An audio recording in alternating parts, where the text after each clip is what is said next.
So this week, Nick and I are at it again, having another podcast for you. This time, having another conversation with Nick Iafrate of the Institute for Psychosystems Analysis. And this week we're talking about ritual and psychological resonance, two concepts that are the subject of one of my books.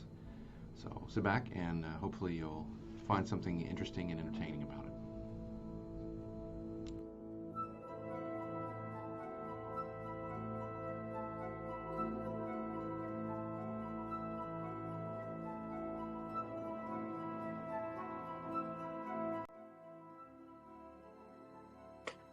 Dr. Goodwin, it's good to see you again. I'm glad to be here again. Third conversation, it just keeps on rolling out. Yeah, wouldn't miss it. Yep. So we've pretty much covered a lot, right? In our last two conversations, we've covered archetypal theory and where you are coming from with that. We've also gone as kind of full circle as complexes, the metaphysics back to complexes, but today, what I kind of wanted to talk to you about and see if you had any further elaboration on, and potentially we can dig into it, is your theory and your understanding of psychological resonance, and in terms of not only that being biological, but also psychological and social, and things appearing at multiple levels, and how that contributes to healing. So I suppose my first question for you would be, where did this idea come from in terms of psychological resonance? So psychological resonance, I guess I should probably define it first. It's something I coined in a paper I wrote back in 2013. And it's just the quality of either a narrative or a symbol, its kind of stickiness, its resistance to being forgotten about, if you will. So what got me interested in this was the question of recurrent or cross-cultural symbolism. Again, starting with my favorite subject is the archetypes, trying to make more sense of them and coming at them from multiple different angles. The angle I was taking this time was, why is it that we have a Beauty and the Beast type story in almost every culture studied? Why is there a Cinderella story in almost every culture studied? And of course, now Jung saw this famously years ago, and he said that it's the archetypes, and gave a psychological explanation for that. And of course, in the neurobiology of the gods, I kind of dive into all of the neuroscience that suggests, what might be behind that neurobiologically. But after that, I got to asking myself, but how does it play out exactly? And the idea that you have different types of symbols and stories around the world that have the same structure, even if there's minor detail differences, is a question that's fascinated religious scholarship for a long time. And the debates around this have always kind of circled around two primary ideas. One is that there's migration of these stories. As people migrate across the globe, they carry these stories with them and they repeat them and all that. And then the other side of that coin is the independent invention idea, that there's something about the psyche that just likes to tell this kind of story. Obviously Jung favored the latter, but as I really started diving into this question, I realized that these two questions are not mutually exclusive, and we're stuck again with yet another false dichotomy. And that is, let's think of this, let's back up and say, okay, if the migration theory is correct, then does that mean that we're saying there's no predisposition to tell the story? Let's assume there isn't. The task for me now then is to explain, is to trace the Beauty and the Beast stories from one end of the globe to the other and figure out exactly how it migrated and when. And that's a lot of work. And in some cases it's absurd, because you have repeated themes in places as far flung as Indonesia and Norway, and how in the world did that work? How does that migrate? But then on the other hand, you've got the question of, okay, so what if there's independent invention? Well, that seems to me a whole lot easier to explain on one hand, but then you've got to demonstrate exactly what is the disposition. Okay, fine. But even in the migration option, I still have to explain why it is that that particular story was transmitted rather than forgotten. And I think that's the piece that a lot of times people forget about, is that you still need an innate predisposition to explain even just that. I remember when I was getting into Joseph Campbell years ago, I read The Masks of God. And in that book, he talks about the symbols that he felt like were migrated across the Pacific from India, and he had his theories about people in canoes and all this sort of stuff. And I thought, okay, well, that I guess maybe that happened. There's no evidence at that time. I think they might have some now, but I'm not sure. But even still, it doesn't explain, well, why did they bother to preserve that story? If anybody ever played the phone game in kindergarten, right, you know, most of the time, whatever it is you say gets completely garbled by the time it comes back to the other side. But yet folk tales and myths don't do that. They persist, you know, something about them. So that's why I thought we need some kind of a term to measure that measures the level at which something is resistant to change across time, like it's sticky. You know, and folk tales, of course, are good evidence of that. So if we look at something that is widespread around the globe, we already know that it's resonant by definition. So the task then is for us to figure out why. So that's in my work, I get into what I think the reasons are for something like that. Like there's one paper that really impressed me. It was a linguistic analysis of a folktale called The Smith and the Devil. And they were just looking at the Indo-European versions of the story, trying to trace back how far back does the story go? And it seems like they, from their analysis, I wasn't able to quite follow exactly how they did this, but the end result was that story is at least 6,000 years old. And all of its, you know, manifestations are across the centuries. Well, that's impressive because we're talking about oral transmission here. Somebody tells a story, they hear it, and then they tell it again. And for whatever reason, you know, people just love hearing it. And so they repeat it and so forth. So across literally thousands of years. That's amazing. And I mean, it's stupendously amazing. And so what's up with that, you know? And so I tie that into the idea of the archetypes because I think there are characteristics that these stories have that cue into innate factors. And that's where the archetypal part of it comes from. So that's kind of the idea of resonance, broadly speaking, what it is and what it means. Yeah. And I mean, even myself, I've said this, but I have also have friends that are very much invested into this kind of material. They pick up on, or they've said, you know, these stories, I've heard this before, I've heard this before, I've heard this before. I'm sure plenty of people have felt that way at some point. And it's almost as if the core foundation of what the story is, the details really, they're added on, but they really don't matter all that much. And I know you mentioned this in your book, you know, the Grimm storytellers, they would add on all these different dynamics, but the core foundation of the story would continue on, right, without those added details. And I find, right. And I find that very interesting. Now, correct over right. retellings. They like, so a particular storyteller on a given day is going to tell the story, you know, whatever her way or his way happens to be. Then, so what we're looking at then is a story like Rapunzel or, you know, any of those classic folk tales. And I tend to look at the folklorists' compilations of world folk tales. That's a great resource. You're looking at distilled storytelling. All of the stuff that people have tried to add that wasn't resonant has been eliminated. It's just like natural selection. So what you get is, for a story that's been around for thousands of years, like, you know, The Smith and the Devil or Beauty and the Beast is another one that's super old. You're getting a concentrated story. It's just syrup, you know. Yeah, right. Sticky syrup to the brain, and it just sucks it up. And just, I love that. I want to hear it again. You know? Right. And that separates it from things like jokes, you know, where they spread quickly, but then they kind of fizzle out because people are like, yeah, I heard this joke. It's not funny. But a resonant story is one you want to hear over and over and over again.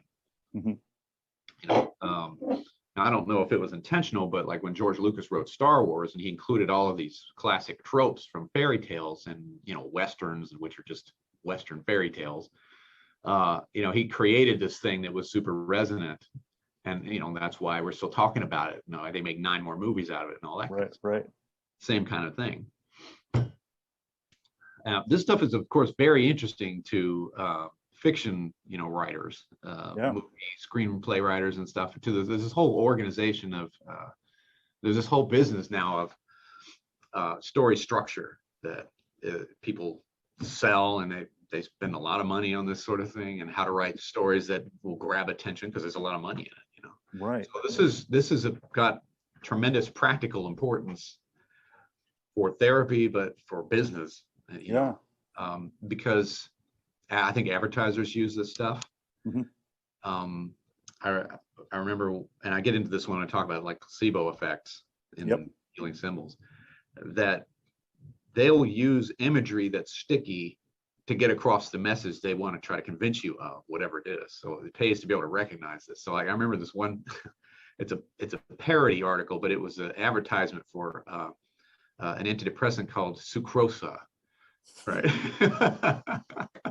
And it's funny because it's so accurate. You know, there's a picture of this person standing on a hill, and it's dark and gloomy, but there's a window in front of him, and it's bright, sunshiny day through the window, and he's like opening up his arms and Sucrosa, and the tagline is, "It's a pill, it will work," you know. But the irony, of course, is that actually works. That stuff, you know, it will actually cause, you know, real placebo effects, which are measurable now physiologically. And, you know, so we can joke about it, but at the same time, there's a reason why they do that. It works. Right. And those are resonant, you know, the sunshine and the dark and the black and white, that's all resonant stuff there. Yeah, I mean, it's, well, you bring up placebo effects because this is something that I'm very much interested in. It's like, okay, the healing power of story and ritual. And you see it, you know, you brought up Star Wars, or you look at the Lord of the Rings or the Marvel movies. I know you just recently did a video on, you know, kind of the archetypal nature of the Snyder Cut, right? And we present these stories culturally, and I don't think we can ever escape them. But I don't want to say that the what is presented to us culturally now is devoid of that wisdom, or is devoid, or is sterile. You know, I don't think it is, because I think it is utilized by those that, you know, want to make money, but I think it really, they know why, right? And I think people know why as well. It can be done with soul. Right. It doesn't have to be mechanical. Sure. And then, in fact, I think when people do try to, like, they do paint by the numbers script writing, and people they catch on to that. They feel it. Yeah. It's like, man, this is meh. Right. You know? Exactly. So, and then in terms of how it resonates, you know, the healing nature of the story. You talk about it, you know, its influence on psychobiology and physiology, but also psychoneuroendocrine, psychoneuroimmune, and how these things have changed. And I find that, or can heal. And I know we haven't really dug into your own ritual beliefs and what you do personally. And we don't necessarily have to, but how do you implement that on a kind of more therapeutic scale? Well, okay, so yeah, we might as well go all in with this. Okay, all right. What you're asking is basically the theme of the whole book, Healing Symbols in Psychotherapy. Is like, how do I use ritual scholarship in the consulting room? I mean, the story behind this book was, I got so fascinated with ritual scholarship, and I felt like psychology could contribute a lot to it. And so I wrote the first version of that book. It was a contribution to ritual scholarship with depth psychology as my background. And the publisher said, you know, this is really interesting, but I think you should do it the other way around. You should say, let's apply ritual scholarship to your field, the one that you act and operate in. And I'm like, why didn't I think of that? That was brilliant. So that's what I did. I reorganized the book from that point of view and said, how can I use this stuff in therapy? So I think the most fundamental issue that is at work here, more or less, is that modern Western society is very ritual anemic, right? We don't have a whole lot of ritual in our society. And that's for a lot of different reasons, which we can get into if you want to. But the end result of that means is that we're kind of ritual deprived. So, all right, so you might ask, well, so what? Well, who cares? Well, ritual has a couple of advantages that other types of communication and interaction doesn't have. So, as I talk about in the book, human communication capacity is massive in the animal kingdom. Of course, all animals, most of them communicate on some level. And some are very, very sophisticated at communication, but none to the level that humans are, of course. And the ability to communicate complex information is unparalleled in humans, with exception maybe dolphins and cetaceans might be on our level there. Not sure, but for us it's way up there. But then that comes with a price. So everything, of course, in evolution comes with a cost. And the cost is that not only do we have the ability to convey complex information, we also have the ability to convey complex misinformation. So that's a big problem. And I never know exactly what information I'm getting is real or not, if this is a deception. And now it's not that other animals don't participate in deception. They do, but none are as good at it as we are. So nature, though, has developed certain ways that we can communicate that are kind of immune to that issue. And this is through ritualized behavior.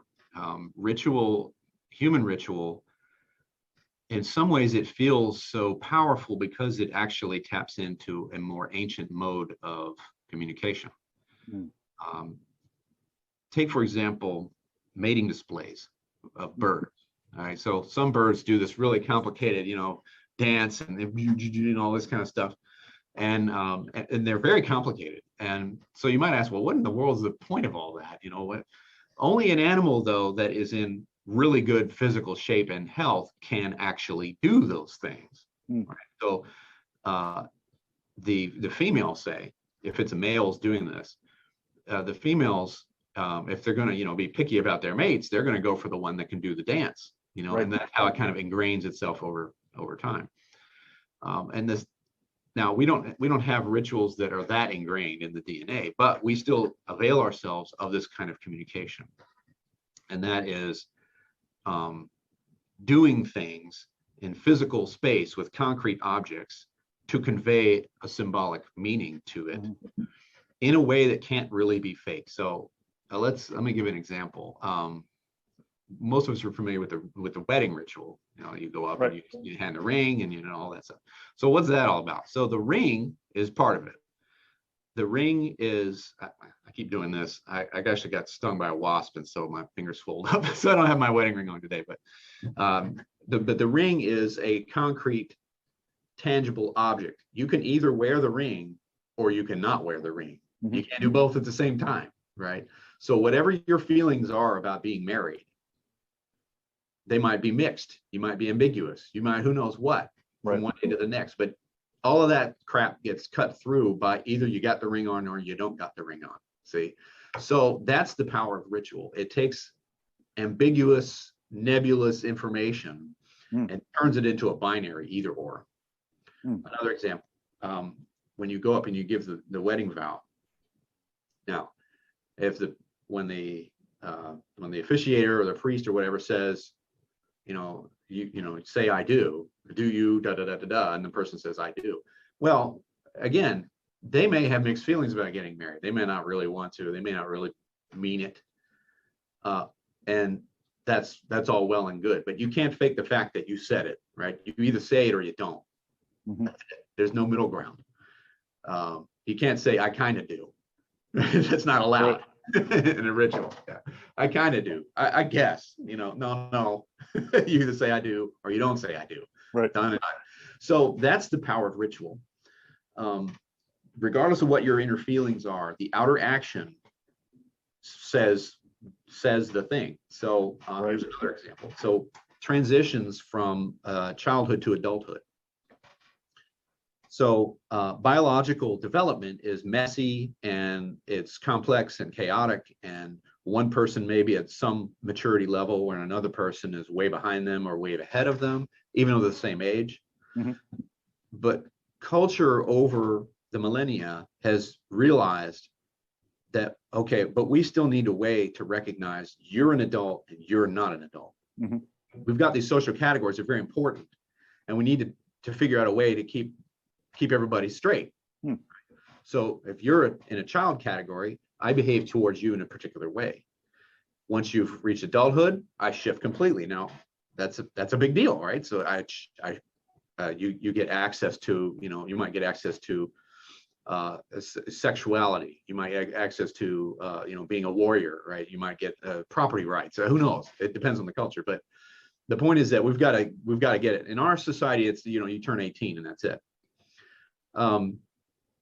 But in many cultures, they go way beyond that, and they have you go through a very complex coming of age ritual. Mm-hmm. And many of them, particularly in more so-called primitive societies, they will end with a marker of some kind that can't be faked, right? Maybe you might get branded or get a tooth knocked out, right? Or you might get a scar. That's the sign, the physical concrete sign that can't be faked, right? You went through the ritual if you've got the mark. And if anyone, is questioning what category you're in, you could just go check the scar, bra. All right. I'm an adult. Right. Suck it, And so there's no question, right? There's no way to question that or, all that. Whereas again, even though in our society, we do have a cutoff, it's 18. That doesn't really get us very far because, I'm 18. Well, what does that mean? I don't know. There's still all of this ambiguity and this, I don't know where I am in society, and I don't know, if I'm a real adult or not. And now we've got, millennials complaining about adulting while they're watching cartoons and all this kind of stuff. Things that would have gotten teased about when I was that age, but now it's more acceptable, which is cool because I like comic books and cartoons. So I'm okay with that. Same here. You know what I'm saying? But the point of it is that without a ritual with those markers, you don't have the unfakeable sign that cannot really be argued around. I'll give one more example and I'll stop. There's an example that Roy Rappaport, he's an anthropologist, gives. It's called the planting of the rumbum tree. And in this society, the Maring of Australia, they engage in various types of warfare. At the time he was, studying them, mid 20th century. Well, sooner or later, the tribe has to decide when to stop going to war. It has to do with how many pigs they have and all that. Anyway, but the way they decided is really interesting, that they all kind of get together and discuss it. And at a particular point, they plant this tree, this rumbum tree, and everyone in the whole tribe has to touch the tree as it goes into the ground. Now you might think, what's the point of that? It's just this arbitrary, hand wavy stuff. It's not. It's extremely meaningful because of this communication business, right? You can either touch the tree or not touch the tree. And even if you don't want to stop going to war, well, you touch the tree. So you're all in, right? So I don't really care about where your inner, deeper thoughts are about this. You touch the tree, right? So right. You can't fake it, right? You can't fake it. And so that's the power of ritual. So this is a really long-winded answer to your question. How do I use this stuff in therapy? And I have to use these principles because I don't have a whole lot of ritual to work with in the Western world. Mm-hmm. Now, I'm truly blessed because here at the University of Louisville, we have many international residents. So we get residents from China, from Thailand, from India, Pakistan, all these places. And many of the residents that I teach this stuff to, they just light up, because they come from areas where there's still a whole lot of this ritual going on. I've had a couple of residents tell me, well, you know, this is a great class because now I know what the heck all these rituals that I'm having to do are actually about. I'm Right, like, right. oh, well, okay, I'm not trying to explain your culture to you. I'm just, you know, looking at the scholarship here. But, you know, they cue into that, and they're able to kind of bring more into it and say, like, you know, back in my home village, you know, we do this, this, and this, and this. And it's always so much more elaborate than anything we do, right? So don't even be started on death rituals that we do, right? They're horribly inadequate Mm-hmm. to handle grief, but that's a whole other conversation. But anyway, so in therapy, I'm looking for those concrete signifiers. A patient, for example, who is depressed because a few years ago they didn't make it into medical school. That was their big dream, let's say, and they've still got the white coat and the stethoscope in their closet. Mm. All right, so that I ears perk up when I hear that, because now I've got an opportunity here. What am I going to do with that stuff? Right. Right. If it's in the closet, it's in limbo, right? Her identity or his identity, whoever this is, surrounding the idea of going to medical school, maybe that's just not the right path, right? Maybe the obstacle is the way and you find something else that's even more meaningful to you. That's not that. And maybe that was someone else's dream, really, and it doesn't speak to you. And that's why you didn't make it in, right? There's all kinds of ways you can go. But at the end of the day, I got to figure out, you know, she and I got to figure out what are we going to do with that stethoscope, because that's a powerful symbol, Right. you know? And if it involves giving it away, right, or even throwing it away, right, or whatever. Same thing for things like someone going through a divorce, right? Mm-hmm. What do they do at the wedding ring, you know? Right. Now, people oftentimes will kind of make up stuff. You're like, burn it, you know, that kind of thing. And that's, you know, that's an expression of rage. You're allowed to do that, sure. Yeah. And again, it's one of those unfakeable things, because you're attaching those deep emotional symbolic meanings to these concrete objects. Then the fate of those objects then becomes the fate of the emotion. Mm-hmm. That makes sense. It makes a lot of sense. And as you're talking, I mean, a few things come to mind. I mean, I initially started thinking about the kind of physical ritual expression of somebody who's experiencing severe OCD, right? And they might, like you said, be deceitful in terms of their explication or their what they're telling you. They're living through a complex, right? So they're saying something that might not necessarily be true, but their physical action in the world is literally the unconscious embodiment of these issues. Yeah. And you talk about somebody who has a lab coat in their closet. I mean, that if that's not symbolic in that it's unresolved and it's still remaining unconscious, that I've never heard of, you know, exactly. That is so symbolic. I mean, in terms of ritual action, especially for individuals who might be going through some level of psychological hardship, I see that a lot, and that resonates a lot. But then you talk about we are ritualistically anemic, and I agree completely with that, and I feel like we don't, the unconscious expression in the physical world is something that we have a tendency to just think about it rationally as like, okay, this is something I'm doing. It might not be the most beneficial to me. I need to just stop doing it, right? It's that cut and dry. Yeah, right. But that's not what's cut and dry. What's cut and dry is you are expressing something unconsciously that is coming forward that you do not actually have control over. Right, and it's not even as cut and dry as you think it is on the surface, because right. a ritual does is it communicates on multiple channels. Mm-hmm. It's there's a whole section where I talk about the use of language in rituals. Yep.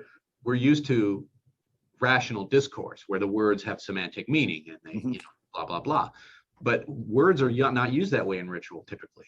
Yeah. They're used in a there's always an archaic quality oftentimes to the words, and it's more the act of speaking is the thing that does it. You know, like the I do, right? Yeah. I create through the act of the verbal utterance.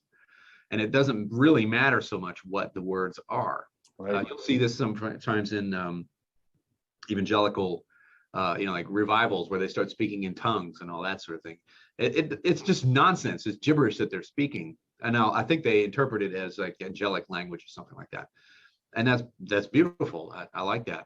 But the point I think is that I am expressing the fact that I'm in an altered state by saying those things. You know, that's one way to look at it.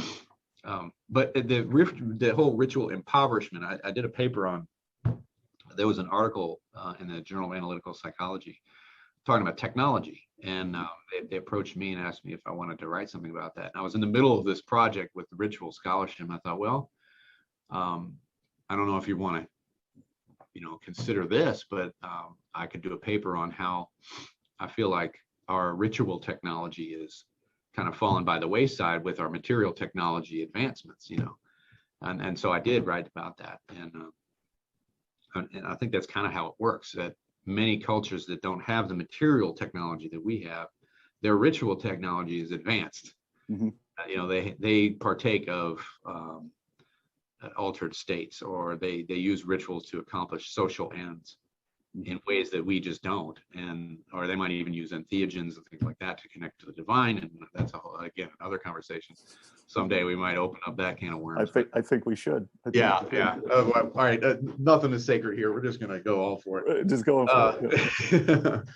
But yeah, so now the historical reason, long story short on that, is just it's mainly historical. It's the post-Protestant, post-Enlightenment legacy that we have in the West that questions all sort of ritual behavior, and that's part of a larger cycle. When I was doing research for this book, I got into the work of cognitive anthropologists, and they talk a lot about the psychology of ritual and how religions will oftentimes start off with vivid imagery and emotional expression and idiosyncratic expression, but then it'll kind of become codified and more systematized with time until it gets stale and it feels like stultified, and then a new group of people will get frustrated with that and they'll break off and they'll have this very imagistic cult that breaks off from it, and it develops. So you see this in Buddhism breaking off from Hinduism, and Zen breaking off from Buddhism, and Christianity breaking off from Judaism, and that the Catholic Church, and then you've got the Protestants and 50 billion different kinds of Protestant denominations, all doing the same thing. They're always like breaking away, and this cycle's endless, and it's this interplay between I want to have some kind of system that's solid and explains everything, but it also still speaks to this emotional side, and one of the ways that gets expressed is through ritual. And in systems that have been around for a long time, like the Catholic Church, for example, has quite an extensive ritualized system in place. Much of, I think some of it they probably absorbed from the paganism that they, as they interacted with pagans over the centuries. But that was exactly the thing that the Protestants were, rebelling against. Right. Yeah. It didn't, they didn't want to be held down by all of that stuff. So it's all about, as societies change, a lot of times those rules will get broken, but there's got to be some kind of limit. And our society is changing so much.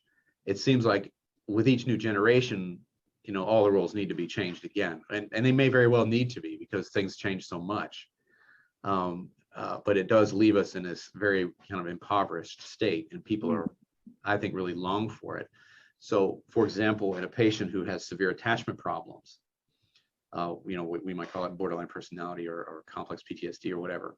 What are they always doing, right? So that they're looking for concrete signifiers that the other person's not going to abandon them. Right. They're paranoid almost to the point of watching for any, concrete sign. It doesn't matter what you tell them, right? They're always on guard, right? Why? Because they don't have the ritual structure to keep it in place. And that's one part of the problem. It's not the whole problem, but it's like you say, the social dimension to it. If you look maybe a couple of 100 years ago, in many societies, you had a lot of rules about courting, for example, right? There was a whole process, right? You have to go and talk to the parents of the person that you wish to try to, woo, and then, go through all this stuff. Well, I mean, you can say that that's just all a bunch of empty, nonsense, or you could recognize that the strength of it is in the expectations and the structure of it, and so you always know where you are on it. Right? You don't have a whole lot of questions. I remember I came across this funny cartoon. It was these, it was like relationships in modern, Western society or the U.S. And it was these two, it was a couple laying in bed, and one was looking at the other, and he says, "So does this mean we're dating?" Right. And then like, that's the state that we're in right now. Right. Right. Where anyone is, what do we call this? I don't know. And there we are. Well, and that's a great point, because then you have to question, okay, well, if we are in this state of just, we perceive it as this kind of constant flux and this constant change and this lack of kind of cultural consistency in ritual. Yeah. That means that there must have been a denial of ritual at not only the cultural and social level, but then at a psychological level, and then deeper than that, a biological level. So but we're all questioning it. And we're all saying, oh, does this mean this is where we're at now, right? Yeah. But the biological and the psychological, the impulses at all those systems are still coming through. Yeah. So we're kind of left with a socially ritually anemic culture, but we're still experiencing the same biological and psychological imperatives that are coming forward. Yes. The desire for maybe not certainty, but security of categorization, right, is still there. And that in and of itself is innate, right? To yeah, want I to think develop it is. Yeah. Because more and more we're starting to think that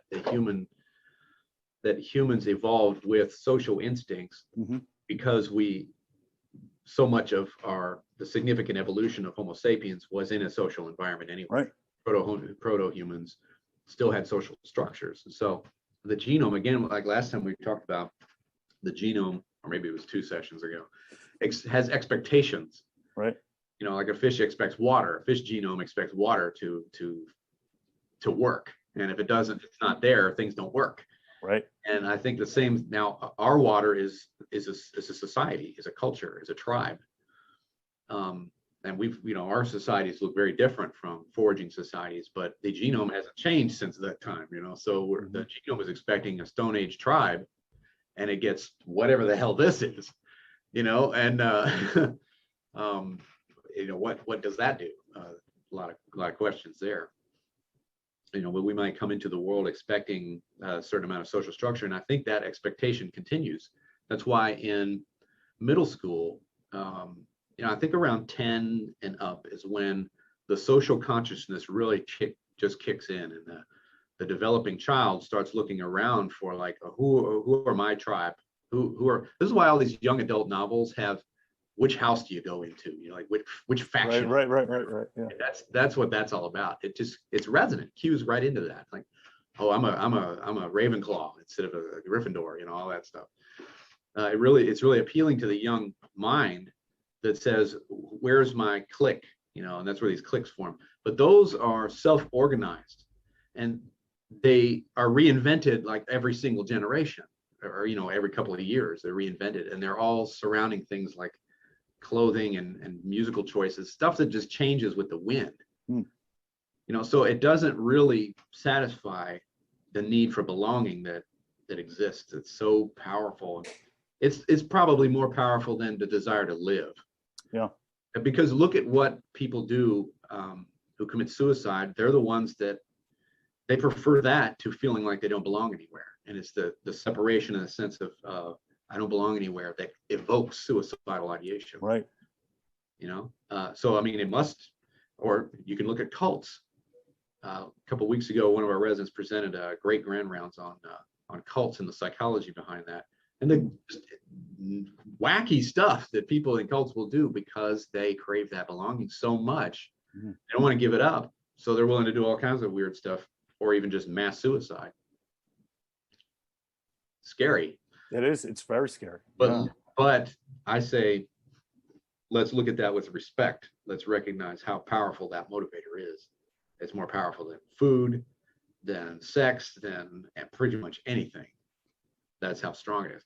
But it makes sense, because humans survive on our social cooperation and our ability to communicate. We don't have a whole lot else going for us, right? In the animal kingdom, right? We can't fly. We don't have claws. We don't run very fast. it takes us for bloody ever to get to adulthood compared to, animals that are, bam, they can meet, they're born, they can start walking or swimming or whatever. Crocodiles start hunting at like 3 days old or something. They eat bugs. What can humans do? Nada. Nothing. Nothing, right? We put all our eggs in that basket. Yeah. So the biological motivator for that is going to be hella strong. Mm-hmm. Okay.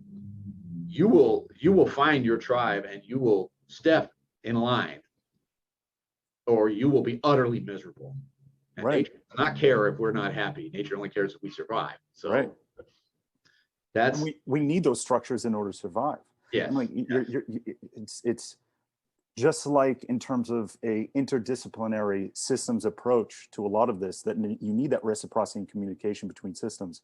I think the first thing that comes to mind when you're saying this is the communication between what is esoteric and the exoteric, right? So if it's hyper institutionalized, it becomes authoritative, right? Yeah. But if there is a lack of structure, right, and if there's a lack of social cohesion in order to bring the esoteric forward, the innate and the internal forward, it's also authoritative in a way, or maladaptive in a way. Yeah. In a different way. Yeah. Neither extremes promote survival. Yeah. There needs to be a balance there. Yes. Like the Catholic Church is an interesting example because it's been around for centuries, mm-hmm. and it still has something of a mystical tradition to it, and mm-hmm. There's some of that is still alive, and so that's kind of interesting. Hinduism, same way, even older. Mm-hmm. There's this really complex and very ornate and elaborate system, but there's still room for the esoteric side. Mm-hmm. It's only, I think, systems that get so stultified and petrified that they kind of collapse under their own weight. Right. They don't speak to that inner experience.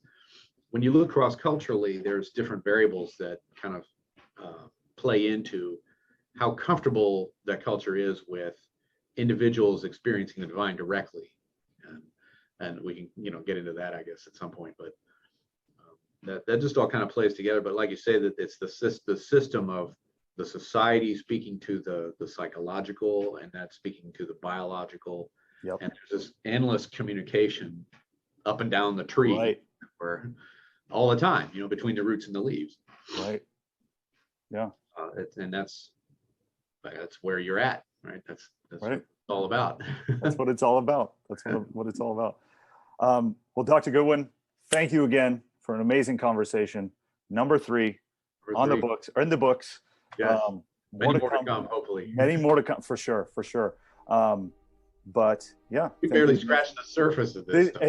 I feel like that's literally the every single time we talk. It's like that. Oh yeah, I got a little bit, right? But we got. There's more. Yeah, maybe we'll do a live soon. I think that'd be a lot of fun. Yeah. Sounds maybe like get some questions in. All right, sir. We'll have an awesome day. Thank you for the conversation again, and we'll keep this going.